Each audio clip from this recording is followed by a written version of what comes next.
make it fast. Scottie Scheffler, 367. Scottie, compared to what you thought coming into the week, how'd the course play today under championship conditions? I mean, the scores were a bit lower than I imagined them to be, but, you know, going out early on Thursday, it's the easiest conditions you're going to see most of the week. I said it a little earlier, but hopefully I'm teeing off a bit later the next few days than I did today. So hopefully that'll be the easiest conditions. But yeah, heck of a round by Ricky, and I got to a pretty slow start today, and so I was proud kind of getting into the house there at 3 under. You know, I had the little hiccup there at the last, but can't complain. Hit a lot of good shots today, and I did a good job of staying patient out there, and you know, posted a good number on a day in which I got off to a pretty slow start. We're going to open up to questions right here to Brentley on your right. How would you say you putted today compared to recent tournaments? Pretty good. I mean, I rolled it nice. Saw some putts go in. It's pretty good. Mark in the front. Scottie, when you look at, just getting back to Ricky, you mentioned when you look at that number out there, 62, I know you weren't in that group, but what do you make out of that? It's a pretty low round at a U.S. Open.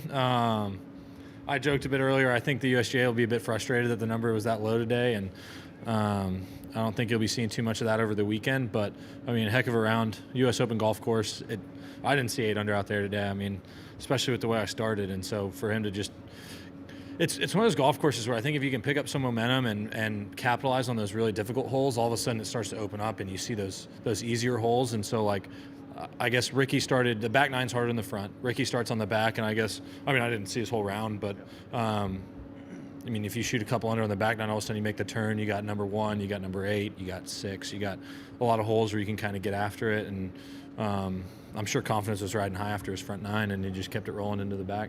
If I could just follow regarding Ricky, he's obviously been kind of climbing his way back a little bit. As you've made your ascent, you know, he kind of stepped back a little bit. Now he's been grinding to get back up the world rankings and whatnot. Have you kind of seen him out there working? I don't know how well you know him, or you know. Yeah, I know Ricky fairly well.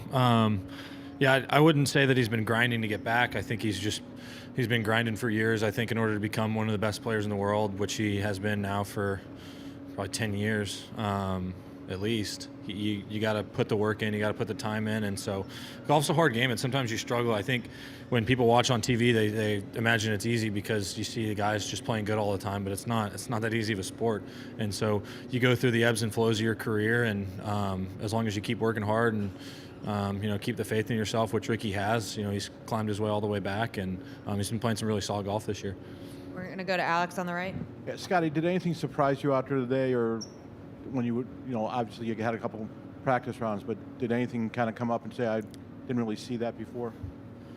The greens were softer than I thought they'd be this morning. Outside of that, no. I mean, it played kind of how I thought it would. There were some gettable pins today, and I would just say the only thing that surprised me, like, we started on 1, and that green seemed like it was concrete. And then we got to number 2, and I hit a 9-iron in there, and it landed like very soft for U.S. Open. And I would say the greens were just a bit softer today than I thought they would have been. Stay here on the right. Scottie, what's your biggest weapon when it comes to the majors, do you think? I don't know. I like competing. I like playing against the best players, and I like hard golf courses. And so I guess those all kind of line up with the majors. And for me, it's a fun challenge, and it's nice. Like, for instance, today I start on 1, and 1's probably the easiest, if not the second easiest hole on the golf course. And I hit a good drive, and it ends up in the lip of the bunker, and I don't really have a shot advancing it down the fairway. There's literally one place on the entire hole where you can hit it where you won't have a shot. And my ball found its way in there, and not only that, it found its way to the downslope too, which is even worse. And in regular tournaments, stuff like that can really hurt you. And in the majors, I just feel like you can kind of wait for your moments and hit really good shots. And like today, I just kind of waited for my moments and, you know, hit the nice shot at number 9 and made a good putt, and then, you know, just got on a good run there and was able to capitalize. And so I just feel like the challenge of everything is suits my game better than, you know, some of the easier tests that we see on tour throughout the year. One more to Brentley. What do you think was the most difficult shot you've executed out there today? The most difficult shot I hit? That you successfully, you know.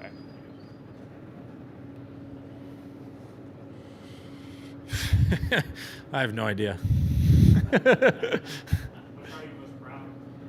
I mean, I hit a good shot into 17.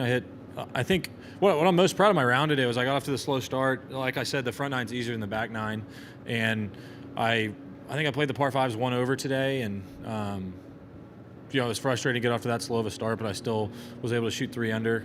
So I was most proud of just kind of how I hung in there today and played some solid golf. Scottie, thanks for your time. Thanks, y'all.